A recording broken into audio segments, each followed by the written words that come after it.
Some new court filings in New York indicate that President Trump is now under investigation for fraud, specifically tax fraud. So now this is according to the New York Times. The documents sought by Manhattan District Attorney Cyrus Vance indicate a significantly broader inquiry than the prosecutors have acknowledged in the past. Now, basically, what does that mean? It means they're looking at a wider array of things, possible crimes by the Trump organization. Some of the filings argued that Donald Trump, and this is where it really is relevant because the Trump administration has essentially been fighting this. Like, no, I don't want to give up 8 years of my tax returns in this investigation.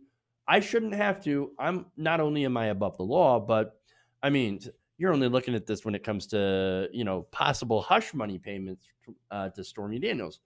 But in reality, Vance is actually saying, actually, no, there's much more stuff that we want to look at that's going to require your tax returns. So you might want to hand them over. In fact, here's what the Times said. The filings argue that Trump should be forced to comply with the subpoenas demanding 8 years of his personal and corporate tax returns due to undisputed reports about the president's business practices that are described as, quote, possibly extensive and protracted criminal conduct at the Trump organization. You don't say. And by the way, I said tax fraud. Tax fraud is one of those things that I would look at, but also bank fraud. And a lot of this has to do with Deutsche Bank. And so, fascinating.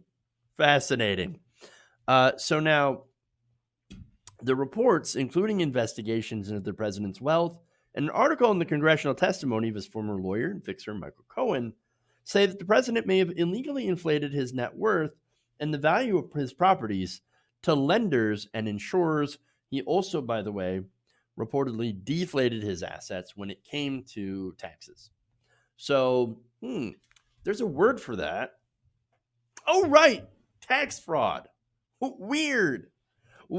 Finally, somebody's looking into Donald Trump's possible financial crimes.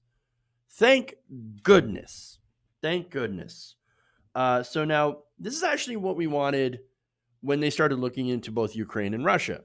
So as a progressive, look, I know you guys were like, oh my God, here we go, Russia gate, Russia, right? No, during the Russia investigation, I was like, hey, why don't we look at Donald Trump's financial information to see whether or not he's made any shady deals with anybody, whether it be the Russians or the Saudis or the Israelis. I don't care. If you've made shady deals that are illegal, then you should be punished for that, right? And so that's what I wanted them to look into. Instead, we got Russiagate.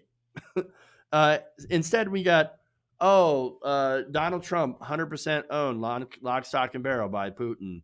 And in fact, we ended up getting a lot of homophobic remarks by so-called liberals relating to Donald Trump's relationship with Putin. I mean, guys, you've seen that, right? The pictures of Donald Trump and Putin. Oh, they're getting all intimate with each other. And dude, no, that's incredibly, again, homophobic. Why would you support something like that? That's ridiculous. Okay. Not only that, but a lot of the reporting was overhyped, overblown. Contained a lot of things that they had to backtrack on. And so, look, I never really bought too much into, Putin, he's controlling Donald Trump because he's got something on him, right? He's got embarrassing photos. He's got the PP tape or anything like that, right? Now, to be fair, I do think Putin has some influence on Donald Trump on certain foreign policy matters, right? That directly relate with, or it doesn't have to directly relate with to Russia, but maybe allowing them to expand their sphere of influence, which makes sense because every country wants to expand their sphere of influence. Russia's not an exception, right? In fact, what do you think America's been doing for its entire existence? Oh, right, expanding its sphere of influence. In our case, through imperialism. Okay, and so it is kind of ironic that we're an incredibly imperialist nation, and we're getting really mad at Russia for doing the same thing. Okay, that's fun. So now, that said, I think that Donald Trump personally likes Vladimir Putin. Why would I say that? Well, because Putin is somebody that someone like Trump admires because he's strong, right? He's got the appearance of strength. Like, oh, I like that. Oh, I like Kim Jong Un because people clap for him. I wish they could do that here. It's that admiration, the jealousy, right? Of like the people love him, and he's such a strong leader. I wish I was a strong leader like that. Oh, I'm gonna be a lot tougher now, right? And so there's that. Okay, but no, I think the relationship is the Russians, and I'm saying more like the oligarchs, right? Russian oligarchs who are connected to Putin because you don't do business in Russia as an oligarch. You don't get super rich and become part of that club without Putin's approval. That's how it works there, right? And so I think that when some of these oligarchs have loaned Trump money in the past, in fact, they had admitted that, hey, we got a lot of money from Russian backers, and they must really like golf courses. Okay, all right. And so, look, that alone is not like, yeah, it's a little shady, but nothing about loaning Donald Trump money is all that suspicious, right? But of course, Democrats, they latched onto that. Russia, Russia, Russia. In reality, they should have looked into Donald Trump's finances to find crime. And it makes me wonder why they didn't look at them.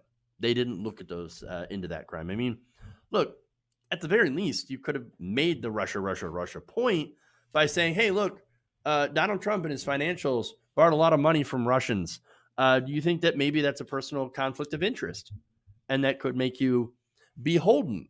Oh, but if you make that argument, then you could make that argument for political donors and donations as well. And so, well, they don't want you to make that argument because then when you say, hey, Nancy Pelosi, you take a lot of money for the health insurance industry. Is that why you're not in favor of Medicare for all? Those are uncomfortable questions, understandably, for both Democrats and Republicans who take money from big corporations. And guess what? They have a conflict of interest. So it's no surprise to me that Richard Neal, head of the Ways and Means Committee, had access to Donald Trump's taxes and decided not to give them up, not to turn them over, which he absolutely, not turn them over, but actually asked for them, demand them when he had the ability to do so, when it was not challenged. And I'm not saying that Donald Trump wouldn't have challenged that. It's just that he wouldn't have been able to protect them at that time from Richard Neal. But now it is too late, and there's a lot of injunctions. And so now you have Cyrus Vance, going back to him, being able to request and subpoena those. And so there's that. Okay. Yes, he absolutely could have way back when, but he didn't. And so that's it. Okay.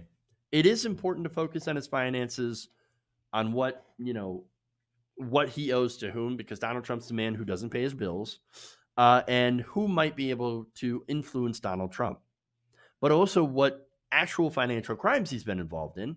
Did he do money laundering? I mean, real estate is a great way to do massive amounts of money laundering.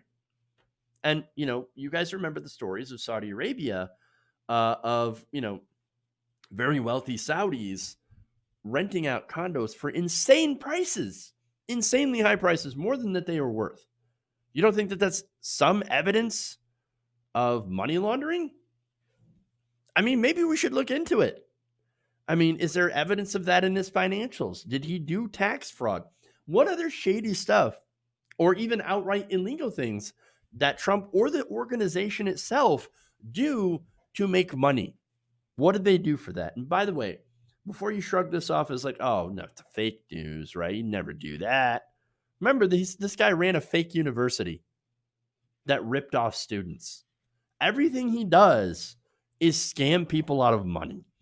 Remember the time he set up a foundation and then used donor money to buy an autographed picture of himself? I mean, the guy's a grifter. He's a scam artist and a criminal. So I have no doubt, and I think he should have been investigated a long time ago for this. And again, makes me wonder why the Democrats not doing that. And of course, we know the answer. Democrats do financial corruption too, and also maybe they, well, not maybe, but they raise a lot of money off Donald Trump as well. So now Trump is not protected from this anymore. Remember, the Supreme Court handed down a pretty big loss for him, even though they said Congress can't go and get the records for basically to use it as a political thing, right? I'm not advocating to go after him for political reasons, right? I want to go after him because he's a criminal or alleged criminal, right? And if he's an alleged criminal, we should probably, go after him with the fullest extent of the law and charge him and actually if it's proven that he is a criminal, then lock him up. That's what we're supposed to do with criminals in this country. Supposedly even white collar criminals, although we don't do that quite enough, but we absolutely should. But Vance, look, Vance was given a win here when the Supreme Court said the president is not above the law, right? And so you can subpoena his records. He has to answer those, and he can stall and delay all he wants. And this is Vance saying, okay, but here's my rebuttal to that. And so we need those records because there are some very serious things that we're going to go after him for. And so I hope he's successful in making this case to the Manhattan District Court. And so we'll have to see. We'll have to see. But I do hope that we can look into it. And hey, if Trump's innocent, as a lot of the MAGA people are saying, this is just a witch hunt, well, then the surest way to prove that is to have Trump hand over the taxes.